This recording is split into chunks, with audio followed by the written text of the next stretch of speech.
lot of. It'd just be a small number from what we can do. That's asking a lot in a week, but I really believe that it is something important. And I think Bradley's going to show you a little video that kind of talks about these boxes right now.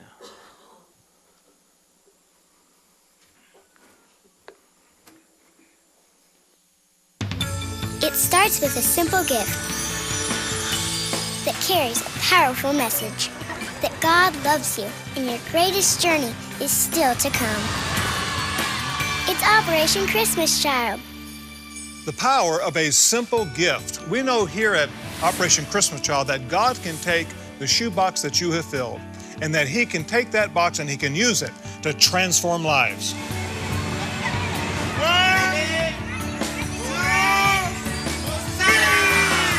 For more than 18 years, Operation Christmas Child has been reaching children in over 130 countries with gift-filled shoeboxes and the gospel. When they receive a box, it is a message of the gospel because the box tells them that Jesus loves them. The opening of the box tells them of the hidden treasures that are in God's love and in the relationship that they will have with Jesus Christ. Operation Christmas Child is just like no other project. You got kids that received absolutely nothing. It's been a rough year for all of them. And this one moment in time, you can just see things that we take for granted every day can change a kid's life. I see glow in their eyes, I see joy in their spirits, and you hear expressions of, oh, I wanted this all the time. I never had this. Mulțumesc! Thank you! Thank you, thank you!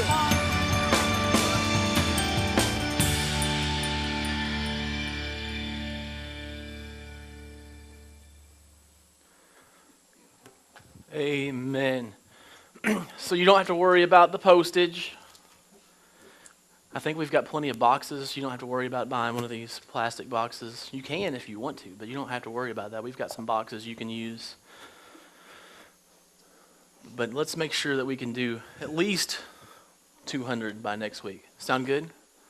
How many of you are with me? 5, 6. Okay, that's good. 5 or 6 of you, that just means you have to do like 30 boxes each. Talk to some of the people around you, get them to raise their hand, and then we can start dividing that. I'm from Kentucky, but I can do math. So this is the last and the final week of our James series. And I want to encourage you right now, next week we're going to start a series that's for the Christmas season. It's Christmas. You're thinking it's Thanksgiving. Well, no, it's really the Christmas season. You can't get past it. Go to Walmart, Christmas trees. They've been up since the day before Halloween. I don't really get that, but they're up. It's the Christmas season. And really, the Christmas season is one of the best times that you could ever invite somebody to church.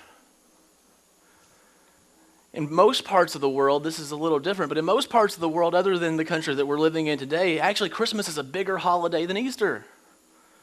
They really, really come behind it. But you can get people to come to church that would normally not come to church for Christmas because it's Christmas. Like, hey man, it's Christmas. And they'll come to church. And I really believe that the series that we're starting, it's called Come to Worship. And we're really going to look at the life of Jesus and the things that he did here on the earth and how when you really come to know Jesus, there's nothing that you can do but stop and worship him. And as we start this series, I just want you to be thinking now about people in your life that you can reach out to, people in your life that you could really start to get to come in for what we're about to do. I really believe that it could be one of the greatest series that we've done here since I've been here. I think the Lord has amazing plans for this series. So you got to really start inviting people during this season. So anyhow, back to James. I've got this backpack here. Right? I've got this backpack. It's kind of dirty. It used to be a nice backpack. It's not so nice anymore because it's been well used and well loved. But when you look at a backpack, we all know that there's only so much that you can put in, right? There's only so much that you can put in before it busts open. There's only so much weight that you can put in there before when I put it on my back, I can't carry it anymore, right? And really, your life is kind of the same way. Your life is the same way. And we call the weight of life burdens, right? We call the weight of life burdens. And really what happens is we get this idea that burdens are only bad things, right? Most of the time in our lives, we think that burdens are only bad things. Hey, I lost my job. That's a horrible burden to carry. Hey, I'm sick. That's a horrible, horrible burden to carry. But did you know that sometimes burdens are the results of good things? Like, for instance, you and your spouse have been praying forever to have children. And then God gives you children. Yeah, it's a blessing, but at 3 a.m. when you're awake and you can't sleep, it's a burden, right? If you've got children, you know they're a burden, but they're a blessing. Or you pray that God would give you the new job. You just need a new job, a new position so that you can get to where you need to be. And all of a sudden, God gives you that job.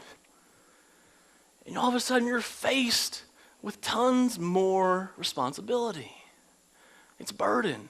So what happens is we get these backpacks of life, and all of a sudden, things start to come against us. And all of a sudden, we start getting burdens, right?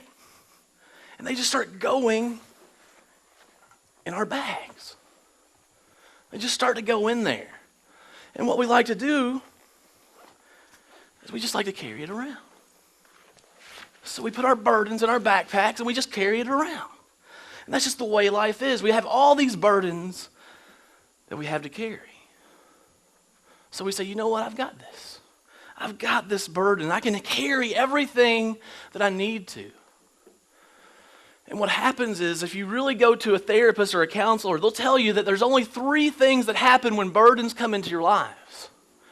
There's 3 reactions to burdens. There's 3 reactions. It's called fight, fright, or flight, right? There's 3 of them. That's the only thing that the counselors tell you it can be. It's either fight, fright, or flight. So the question is, which one are you? See, fight says, man, I got this. I got this. There's nothing that can get me. I'm going to fight back. Oh, yeah, I lost my job. I don't care. I'll find another one. Yeah, we're having another baby. That's okay. I'll go out and I'll get a second job and everything will be okay. See, that's what the fight mentality is. And the fright mentality says, oh, no. What am I going to do? How is anything ever going to get any better? What am I ever going to do? Everything's got to change. I'm going to lose my life. And you go crazy. That's what happens when you're fright. What did I ever do? And then flight says, no way. I'm out of here. I can't handle this burden. I quit. I'm leaving it all behind. I quit. Forget this job. Forget this job. I don't need this. Forget college. Nobody needs college anyway. I'm just going to quit. Man, just forget this marriage. It's too hard. I don't want the burden. God, He's given me too much. See, the world tells us there's 3 ways to handle burden. But if you read the book of James, he tells us that there's a 4th way. There's a 4th way to deal with the situation. The way that James tells us that we can deal with this is through faith. See, James says we can deal with it through faith. Look at me, if you will, at James 5, 7 through 12. It says this. Be patient then, brothers and sisters, until the Lord's coming. See how the farmer waits for the land to yield its valuable crop, patiently waiting for the autumn and spring rains. You too be patient and stand firm, because the Lord's coming is near. Don't grumble against one another, brothers and sisters, or you will be judged. The judge is standing at the door. Brothers and sisters, as an example of patience in the face of suffering, take the prophets who spoke in the name of the Lord. As you know, we count as blessed those who have persevered. You have heard of Job's perseverance and have seen what the Lord finally brought about. The Lord is full of compassion and mercy. Above all, my brothers and sisters, do not swear, not by heaven or by earth or by anything else. All you need to say is a simple yes or no. Otherwise, you will be condemned. So we looked at the world, and the world tells us there's 3 choices for what we do with the weight that the world has placed upon our lives, for the weight that the Lord has placed on our lives. But what does it mean? What does it mean to live by faith? What does it mean to carry the load that God has called us to? And see, what you need to know is that James is writing these letters to Christians. And these Christians are under heavy burdens. There's heavy burdens. There's things that are coming against them all the time.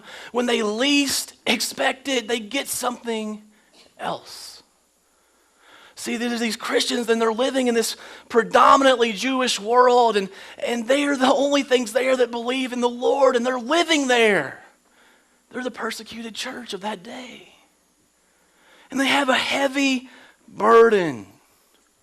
And we talked just a few weeks ago about James and how he's the leader of this church in this horrible place, and he's the leader there. He had heavy burdens. Listen, we talked about this, but he was so burdened, and people hated him so much that they plotted to kill him.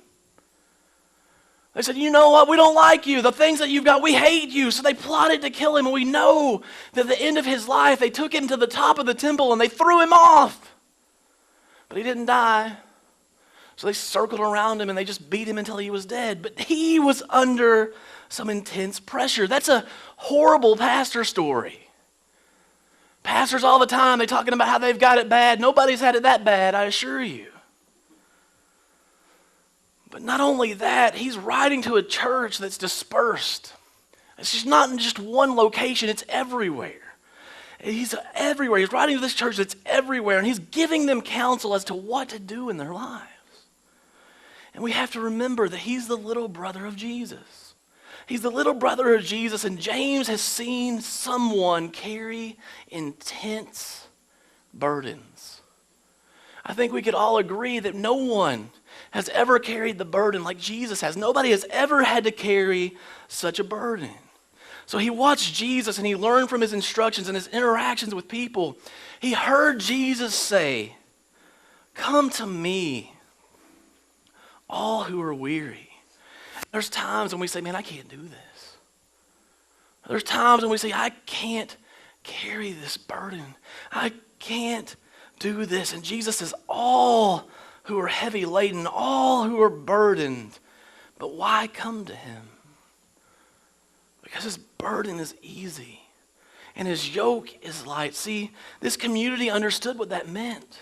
This community understood farming, and they understood what it meant when there was something that a one ox couldn't handle. They realized when it couldn't be held by one, that they would come and they would put two together, and they would yoke them together, and they would carry the burden together.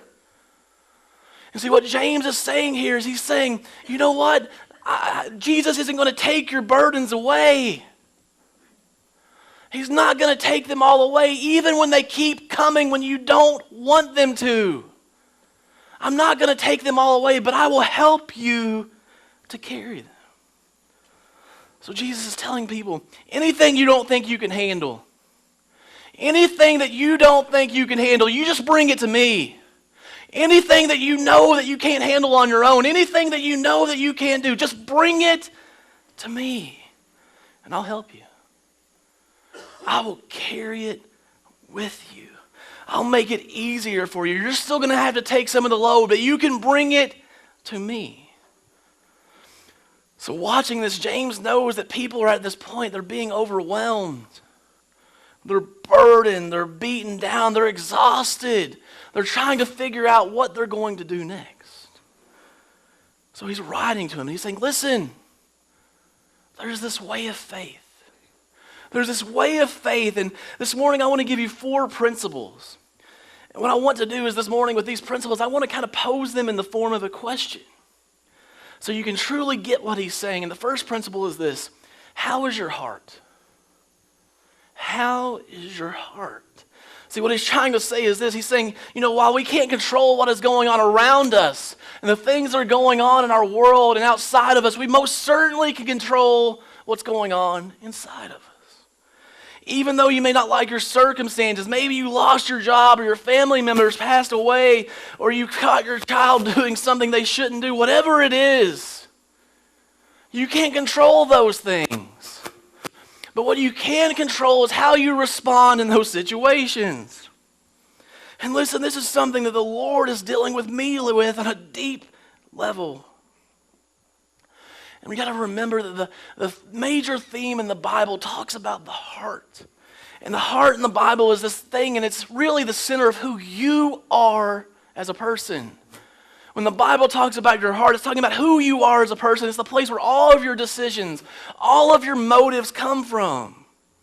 In the Bible, it's actually talked about 900 times. So let's look back at verses 7 and 8, and it says this: Be patient. Listen, that sucks. I mean, I can say that. That's awful. And I'm sure I'm not the only one that feels that way. Be patient. Yeah, thanks, Pastor. That's a great start right there. If you're impatient this morning, just raise your hand. You're impatient? You're impatient? Yeah. See, the truth is that most of us, while we're more patient than other people, all of us are really impatient when it comes to God's timing. All of us are really impatient when it comes to God's timing because we want things done now.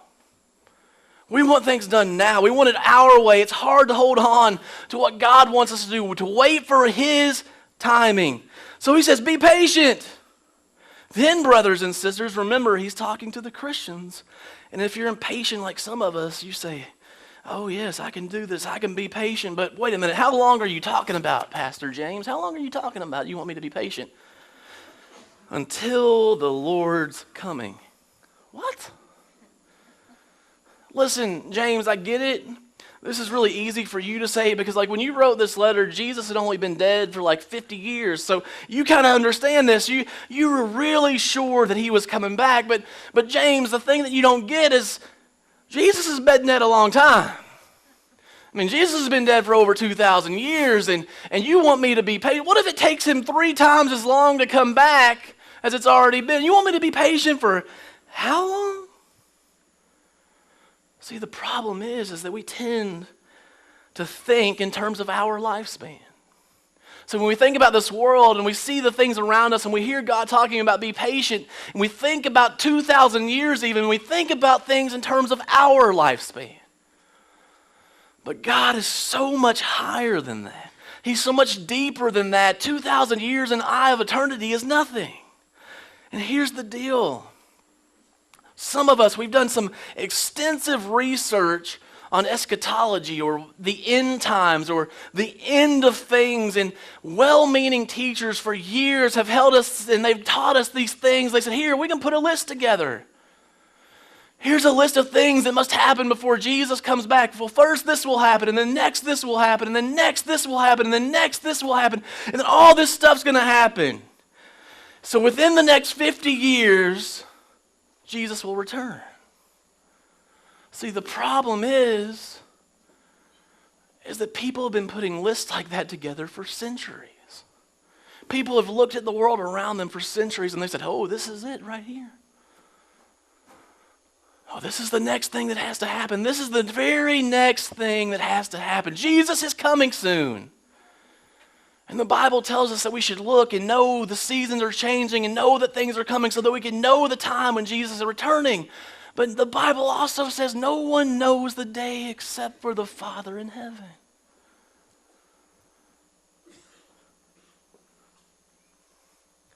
So we have this idea. So we try to live by faith and we have to believe that He's coming back. And so how long do we just have to live by faith and believe? Just until it happens. So back to James, it says, see how the farmer waits for the land to yield its valuable crop? Patiently waiting for the autumn and spring rains. You too be patient and stand firm because the Lord's coming is near. See, even if we don't read very well, you start to see in those 2 short verses, we keep seeing the word patient. We keep seeing the word patient. And what James is trying to tell us is this: life is a whole lot like farming. Think about it. God created the world for things to grow in seasons. He created the world for things to grow in seasons. Everything is supposed to grow at a certain time. Like, I couldn't go out in the middle of December and plant a tomato plant outside and hope that it would grow. It doesn't work that way because everything grows in seasons. And you and I were just like that. You and I are just like that. Think about it. It's like our church is a field. It's like our church is a field and all of you are the fruit. And He knows that we all don't grow in the same seasons. He knows that we're all not growing at the same time. But just like the farmer who has to put in the work to get the soil ready, to get things done, He is pruning and getting ready all of us for our season to grow. He's tilling the soil in your heart. He's getting all of us ready to do great work for Him. But listen, we're all supposed to bear good fruit. We're all supposed to bear good fruit. And in some seasons, we just have to be patient. No matter how hard we want to be bearing good fruit, no matter how hard we want to be doing good things, in some seasons, it's not our time. Here's the truth of the matter is that no matter how hard we want to do that, there's nothing we can do about it. For some of us, we say, you know what, I'm really ready to teach. I'm ready to step out and lead this class. I'm ready to do this. And the Lord says, not yet. I've still got some pruning to do. There's still some pruning to do. I've got to get you ready to blossom. I've got to get you ready for your fruit to be there.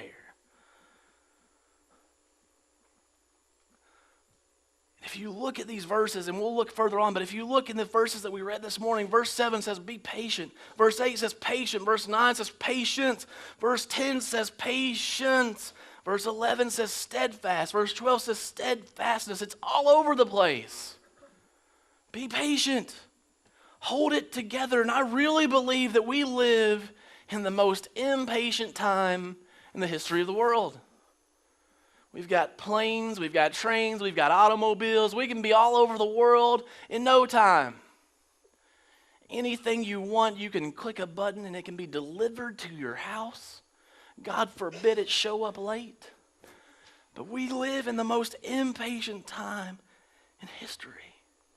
We get behind people in our vehicles and they don't move fast enough, and we honk the horn and we tell them they're number one, and we just sit there. And even this morning, some of you are hoping that I shut up so you can go home and you can eat.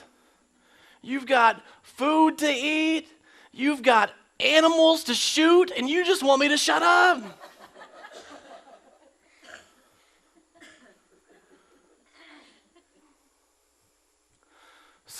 So far, the main message of James is this. He's saying, fix your heart. He's saying, fix your heart. Get it rooted.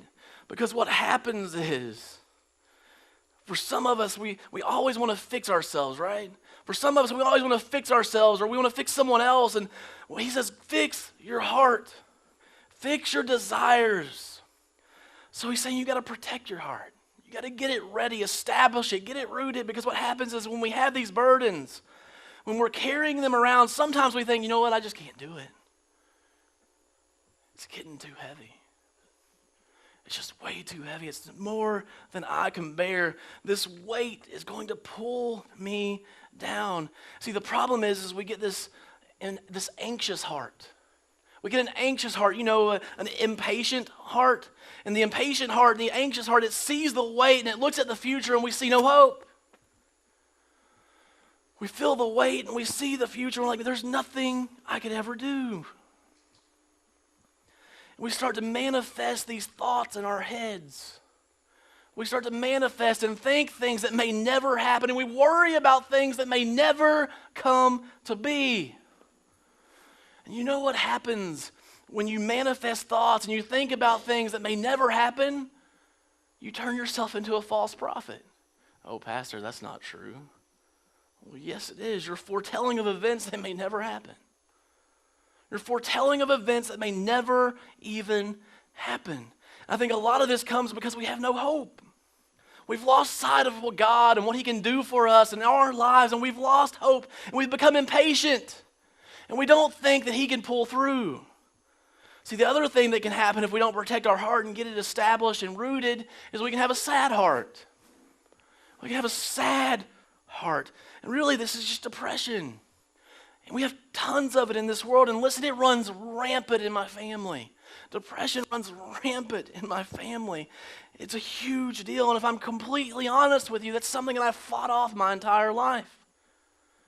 If I'm being really, really honest, I'll tell you that there's some times that I have to fight really hard not to go back into those places. It's a fight every single day. If I lose my focus on God for just a second, I can slip right back into those places. And listen, I'm not saying that we have to be happy all the time. That's not what I'm trying to tell you, because there are seasons to mourn and there are seasons to grieve, so I get that. But when we don't establish our hearts in Jesus, we live in those places. When we don't establish our heart in Jesus, we live in those places. So you say, yeah, that's great, Pastor. Now you've labeled the problem. Now what am I supposed to do? I have an anxious heart. I have a sad heart. I get it. But what do you want me to do? Let me give you just 2 practical ideas this morning. And the first one is this. I was reading about Tornado Alley and places like Oklahoma where they have all these horrible storms. And what happens is there's all this negative energy in the clouds and in the storms, right? And what they do is they place lightning rods into the ground. See, the idea is that you put these lightning rods into the ground so that you can kind of control where that negative energy goes. You give it a place where it can go that is better than hitting your house or your trees, because what will happen is if it doesn't hit that lightning rod, it's going to hit something and it might cause a fire that you can't control. So get this, if you've been alive for any amount of time, you will know that there are storms in your life. If you've been alive for any amount of time, you will know that there are storms in your life. There's tons of negative energy that's coming against you. There's something that's going to strike you, because Jesus never said he would take away the storms. He just said he would be with you through them. So if we're going through storms, what we really need to have is a lightning rod. We really need to have a lightning rod, because when we least expect it, more burdens are going to come against you. When you least expect it. So you need to find a lightning rod, and you need to find a person. And let me say this again. You need to find a person that first and foremost loves Jesus. And secondly, they love you. And thirdly, they need to love the church. Those are the only people that you should listen to advice from. Why in the world would you listen to somebody that doesn't love you? Why would you ever listen to somebody that doesn't love Jesus? Because they're not giving you godly advice. But that's beside the point. So you find somebody that you can talk to and that you can trust. And listen, find a person that isn't going to try to fix you immediately. You don't have to have that person that's going to fix you immediately. There's nothing worse than a person that won't let you just blow off steam. And let me stop here and say this. Wives, we as men are fixers. That's what we do. We fix things. It's in our nature to try to fix things. We want to make everything better. That's just how we were designed. It's what we're supposed to do. So it's in our nature. I think there are lots of problems as in marriages because there's this idea, and the wife comes to the husband and she tells him something, and he's immediately trying to fix it. That's what we're supposed to do. And sometimes the wife just wants to blow off steam. And let me say this, women, sometimes before you say something, say, I don't want you to fix this, but let me tell you about something. And I know, you shouldn't have to tell us. I get it. But if you do, watch how the whole dynamic can change. Because then he's not trying to fix you anymore.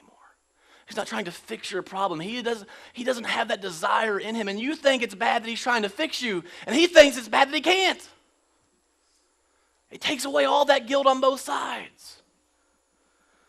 But you need to find a person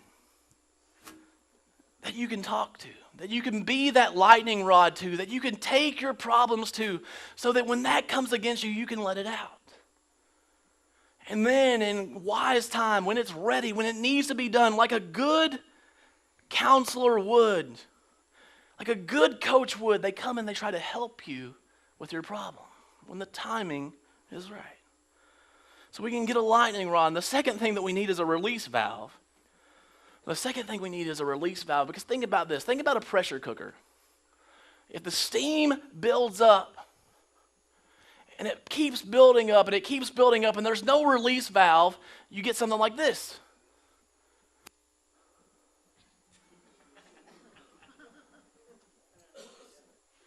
That's not pretty. That's not a good thing. It just explodes because there's no way for the steam to go out.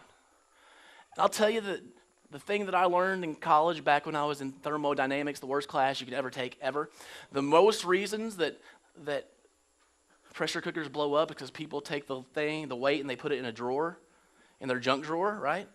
And then stuff sticks to it, and it makes it too heavy, and then when you put it on, you don't know that it's stuck to it, and that's why it explodes. But that's beside the point. So you've got to have a way to release some steam. See, this is where a lot of people get it wrong. This is where a lot of people get it wrong because they find the wrong release valve in their life. Some people, they just turn to alcohol.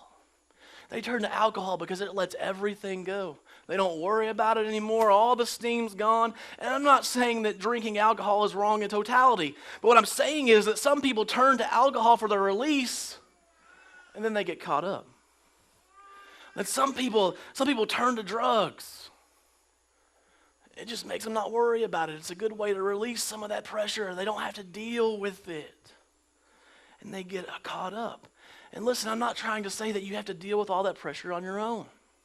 I'm not trying to say that you have to try to hold all that steam in on your own, but you have to turn to things in a godly manner. You can release that steam in a godly manner. For some of you, that's sitting in an office all day long and you work your mind and you're just using your mind all day long, some of your release will probably have to be something physical.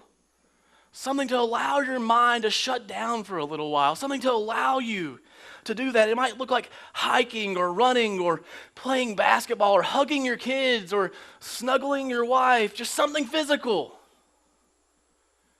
For me in my life, some of those things have been cooking. I love to cook. Some of you hate to cook. I don't mind it. I love it. It makes me feel good to cook. I don't know what the deal with it is. I just like to cook. Or I like to run or play basketball or stuff like that. But it's a good way to blow off some steam. If you really want to establish your heart, you're going to need some of those things to get it all out. You're going to need something in your life to be able to release some of that steam, to be able to release some of that pressure. And the truth of the matter is if we're talking about the second coming, the truth of the matter is this. We are a lot more evident, we are a lot more aware of the second coming of Jesus if we're having a really rough time. We're really aware of the second coming of Jesus if we're having a rough time. Let me put it this way. Like if you walk out of here today and you realize that you won the Powerball last night, and you call me to your house this week because you want to make sure that we get your tithe check, thank you, Jesus. And I say, hey, man, I realize that you just won the Powerball. When would you like Jesus to come back? You'd be like, well, Pastor, you see, I got some stuff to do.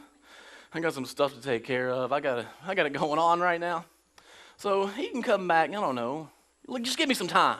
Like, I'm not saying I don't want him to come back, but if he just let me hang out for a little while and kind of use some of this, I'd be okay. But on the other hand, if I were to come to you and I were to come to you after you just were diagnosed with cancer and I said, hey, when do you want Jesus to come back? You'd say, you know what? Today wouldn't be a bad day. Today wouldn't be a bad day. See, we're all more evident of Jesus' return when the burden gets too heavy. When the burden gets really heavy and we think that we can't catch it, when we think that we can't do it, we say, come, Lord Jesus. And it's our way of screaming out, this burden is too heavy for me. Come, Lord Jesus, this burden, I just can't deal with it anymore. See, sometimes we get caught up in our burdens, and they are so heavy, we can't see a way out in our own power. So our burdens are so heavy that we can't see out. And James is basically saying, brothers, sisters, look up. Jesus is there. Brothers and sisters, look up. Jesus is with you. So the first question is, how is your heart? The second question is, how are your relationships? How are your relationships? Look at James 5:9. It says, don't grumble against one another, brothers and sisters, or you will be judged. The judge is standing at the door. So when you become under great pressure and the burden is heavy, when you're under huge pressure, when you get really burdened, are you more or less patient with people? Everybody's asleep. We're less patient, right? Right. So that's what happens. And you might say, that's not me. I don't get less patient with people. Well, your spouse would disagree with you right now. I'm just saying. The problem is when pressure and burden comes, we tend to grumble at one another. The problem is when pressure and burden comes upon us, we tend to grumble at everybody. So if you were to just look at the church today, pressure is coming from the outside. There's tons of pressure coming against the church today, tons of stuff that's coming against the church. The world is telling us that we're bigots, that we are small-minded, that we don't know anything, that we should think a certain way, and there's pressure. So what happens? The church grumbles amongst itself. We fight amongst ourselves, and there's churches, and we're fighting about what we should do and what we should say, and we're starting to be overcritical of one another. What tends to happen is hurting people become selfish people. When you are hurting, when you are heavy burden, you become selfish. We tend to look at ourselves and our own desires more than anything else. We say, why can't you forgive me? Why can't you be a little bit more sympathetic? Why can't you just realize that I'm going through something? Why can't you just see past my flaws? Why can't you be more helpful? Just be patient with me. And it's as if God is looking at us and saying, why do you think you're that important? Why is it all about you? What if they're suffering? What if they're going through hard times? What if they're under pressure? What then? Maybe you need to be all that stuff you want them to be to you, to them as well. So if you want to fix that grumbling, we're going to have to fix our relationships. We have to realize that we need to be sympathetic with one another. We have to be sympathetic with one another. We have to be caring. We have to make sure that we are with them the way that we want them to be with us. So what happens is we often take our burden out on somebody else. It's our nature. It's in our hearts. We take that burden out on somebody else. And what we really have to do is we have to get to that place where we say, you know what? I'm really, really grouchy right now. Like, I've got a lot of stuff on me. I'm really grouchy. And what I need you to do when you see me being that way is in the calmest manner possible and in the most loving way that you can possibly muster, even though I'm being ridiculous, I need you to let me know. I need you to let me know that I'm not handling things the right way. I need you to let me know that I'm being that way. Or maybe we've done something that, even though it was unintentional, we hurt someone. And what we need to do is we need to apologize. We need to let them know, hey man, there's a lot of stuff going on in my life, and I know that's not an excuse. But I'm sorry. I didn't mean to snap. I know it's not an excuse, but I'm sorry for what I've done. So we need to fix all that relational mess and quit grumbling. You just got to trust that Jesus is coming, and when he gets here, we'll figure it all out. He will take care of all the mess in our lives. He'll fix all that thing. He'll make sure that judgment is passed on somebody else that you're trying to pass judgment upon.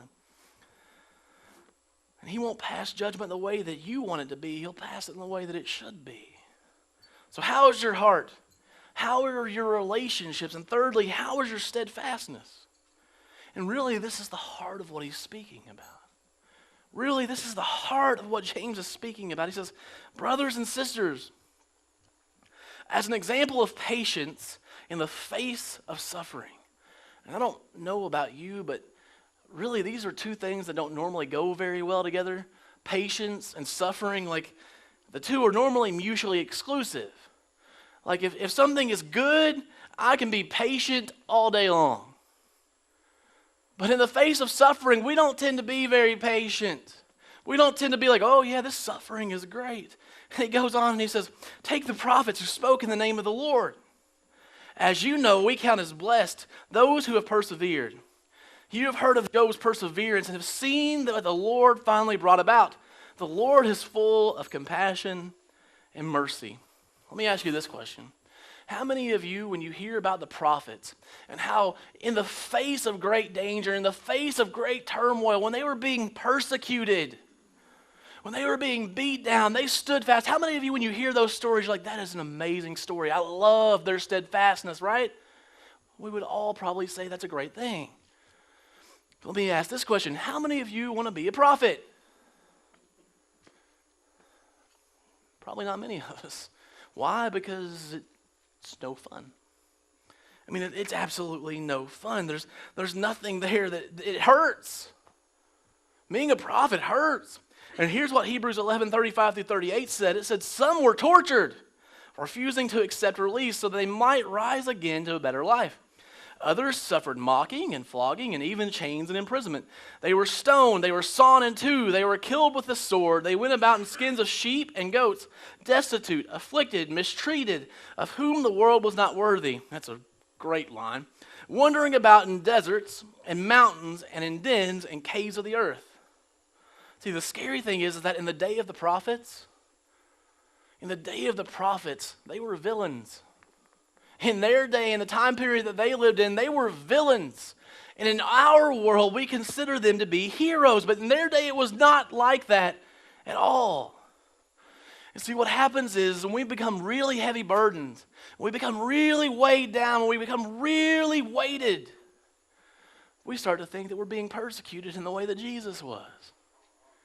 When our burdens become too heavy, we're like, oh, I'm just being persecuted like Jesus. I must be doing the right thing. And let me stop right there. Jesus was persecuted for things that he didn't deserve. Jesus was persecuted for things that he didn't deserve. For the most part, we are often persecuted for the things that we deserve to be persecuted for. It's a whole lot different.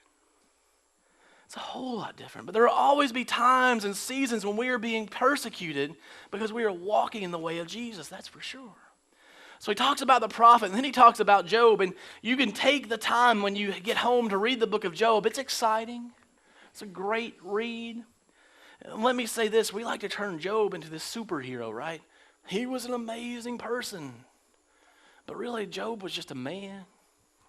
Job was a man like you. He was a man like me. He was just a person, but he was a godly man. He was a godly man. He knew the Lord. He loved the Lord. He was extremely successful. He had great health, and then all of a sudden the bottom falls out. And Job really doesn't know why, but we know why because we read the story. But we see that Satan comes to God, and he's like, yo, dude, Job, that guy, like, the only reason he loves you, dude, is because you give him stuff. Like, the only reason Job likes you is because you keep giving him good stuff. I bet if you took it all away, he wouldn't like you. So God's like, all right. So God removes his hand of protection from Job. He removes his hand of protection from Job. And all of a sudden, everything that you could possibly imagine that's bad happens. Like, all 10 of Job's children die. All 10. Let me just stop right there for a second. I can't even begin to imagine the pain of that. I can't even begin to imagine the pain of that. I don't want to try to imagine the pain of that. I don't want to try to deal with that. I don't even try to think about how awful that would be. So they all die. All his wealth, all of a sudden, it's gone. He loses everything financially, and then people start talking junk about him. Like they're posting Facebook statuses about him, about how awful he is, and he loses everything. His reputation is gone. His health is gone. Boils break out on his body, and that's fun, right? And the only two things that he didn't lose were his wife and some friends that he probably wished that he could have lost. Listen, his wife is like the exact definition of a Proverbs 31 woman. She's so encouraging. She really tries to lift him up. No, really, she's not. Listen, she told him this. She said, why don't you just cuss God out and let him kill you? What? That's a good wife right there. Why don't you just cuss God out and let him kill you? That sounds like a better plan than this life. What? Then his friends come at him, and there are these guys that know a whole lot of the word, right? Like, they studied up and they know the Bible. They've got it. But what they don't know is the love of Jesus. And they get this whole idea of karma in their head, right? They're all about karma. They see him there and they're like, hey, bro, bad things only happen to bad people. Good things happen to good people. So what did you do wrong? You've got to be a bad person. And don't laugh. We do the same thing. Oh, God, I read my Bible every day this week. I did the right thing. That's why everything's going good. And then something bad happens. It's like, oh, man, I forgot to read my Bible on Wednesday. I just must not have been good enough. That's why all this bad stuff's coming. Come on. You ever know someone or have a friend that is just so encouraging like that? Like when you fall and you break your leg and the bone's sticking out and they come over and they're like, "What'd you do?" And they're like, "I broke my leg." No, that's not what I meant. What did you do to deserve this? What did you do to deserve? You must have done something bad. You must have done something bad because that's the only reason bad things happen. So Job loses everything except for these really encouraging people. And when you read the story of Job, one thing you have to realize is there's a difference between struggling with God and denying God. There's a huge difference between struggling with God and denying Him. And Job, he struggled with God. He struggled with God and the purposes in his life. And we look at the life of Jesus, and there was a time in the garden when Jesus even struggled with God. Was there any other way? But it's totally different than denying Him. How many of you admire Job for what he went through and he still was faithful? Right? How many of you want to be Job? My hand's the first one down. I don't even want to get caught up in that. Let me tell you this morning. Almost every one of us, we quit too early. Almost every single one of us, we quit too early. We quit on our jobs too early. We quit on our spouses too early. We quit on our friends too early. We quit on our church too early. We quit on God too early. And we quit because we're impatient. We're tired of waiting around for something to be the way that we want it to be. We don't want to wait anymore. And God is patient.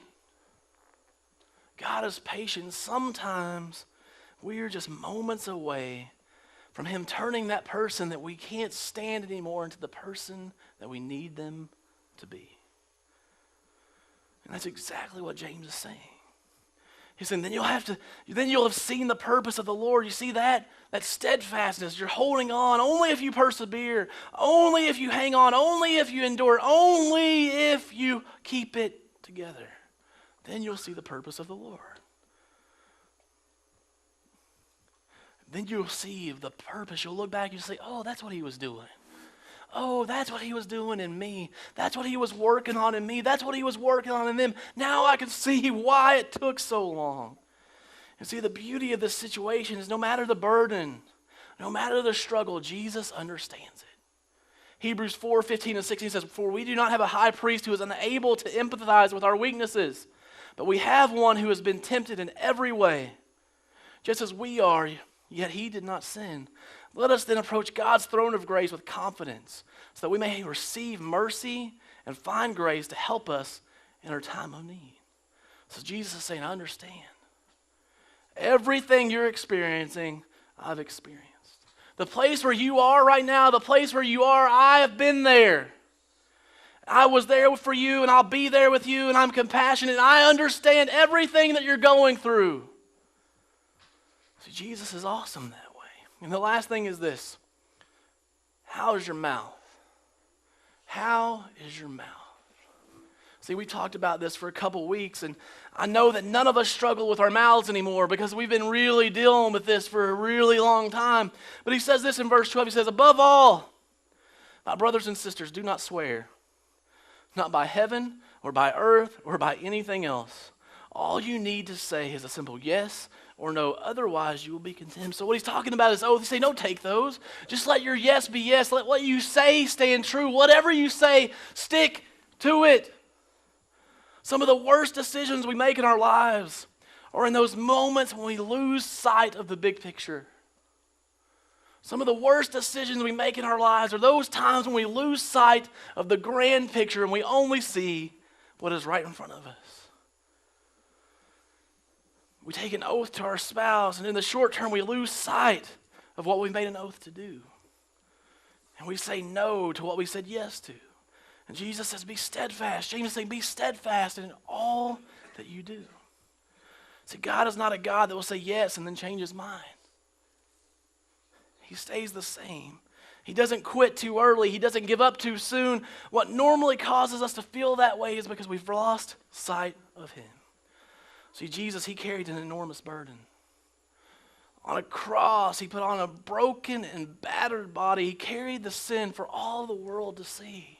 Have you ever done something wrong and felt the burden of not wanting people to know? Have you ever done something wrong and you've tried to hide it, maybe from your parents, and you don't want them to know that you've done something wrong, and you feel the weight of that burden? It's because you feel the weight of your sin.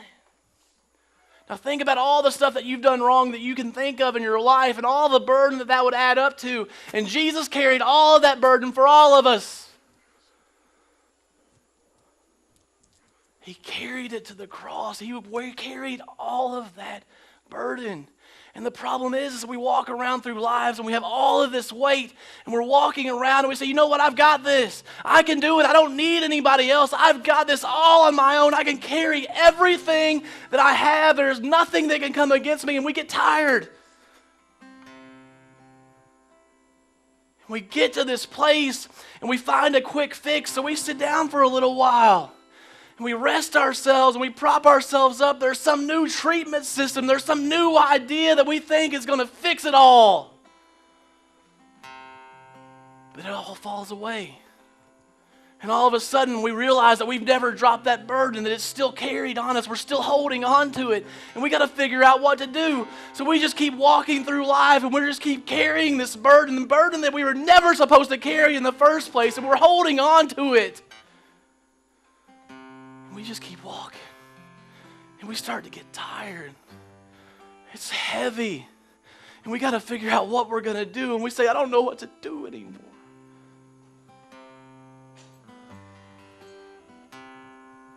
But in our society, it's like a badge that we carry around. We're like, I've got all this burden. Look at what I can carry. Look at what I've got going on. I can never stop. I keep carrying, I keep adding to my pack, and I just keep moving.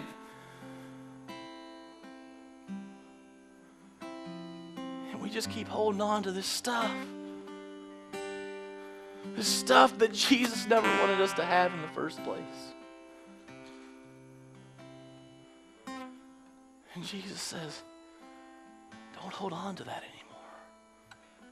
Stand with me this morning. See, the truth of the matter is that some of you have been carrying burdens that you're not supposed to carry. Some of you have been hauling around all this weight, and you just keep letting the world throw more and more stuff on you. Hey, you throw more and more stuff on yourself. And you say, I've got it. I've got it. I'm tired. I'm burning out.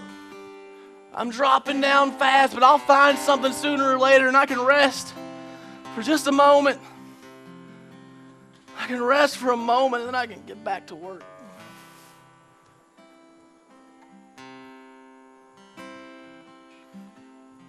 And Jesus says, I don't want you to carry that anymore.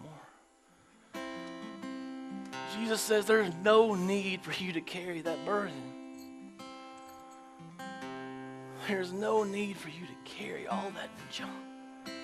And this morning you can come to the altar. You can drop your burdens at His feet.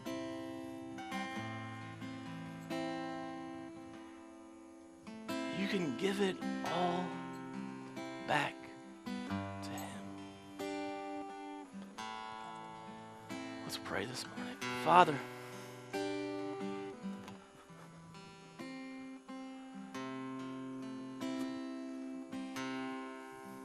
thank you that you don't make us carry that burden.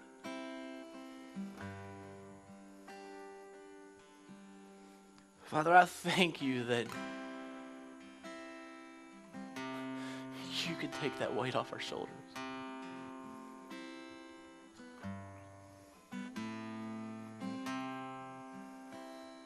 Father, this morning we just ask that you would come and invade our hearts. Help us to give back to you what we were never supposed to carry.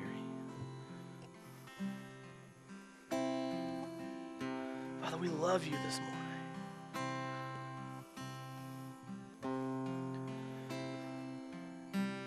With every head still bowed, with every eye still closed, if you're with us this morning and you have never given your life to Jesus, you never said, you know what? This life I'm living is not my own. Jesus, I need to give you my life. These burdens, this world is coming against me. I realize that you're the only way. If you're here with us this morning and you would say, you know what, I need to give my life to Jesus, with every head still bowed, would you just raise your hand?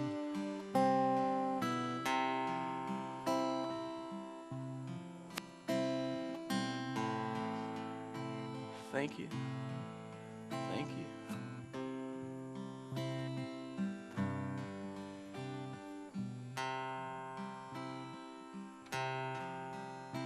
Listen, there's nothing to be ashamed of this morning. You may have been coming to church for a long time, but I was in church for 22 years before I ever really gave my heart to Jesus. I went to church, I would have told you and I would have professed that I was a Christian, but I didn't know him.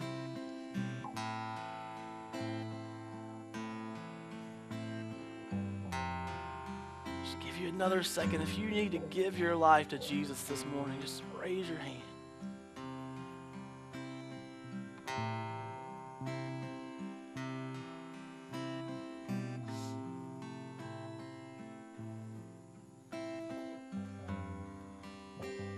Some of us here this morning, we've got some burden.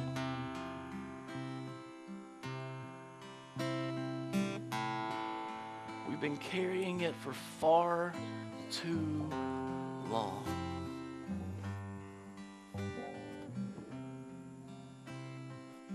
And I'm not going to ask you to raise your hand this morning. I'm going to ask you to come to the altar and drop it all off.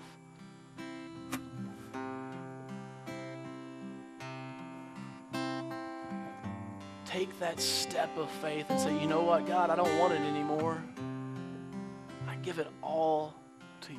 I'm going to pray, and as the worship team plays, if that's you, just come and fall on your face before him. Lay all of your burdens down, but when you stand up, don't pick it back up. When you stand up, you leave it there. Father, this morning we just declare our love for you.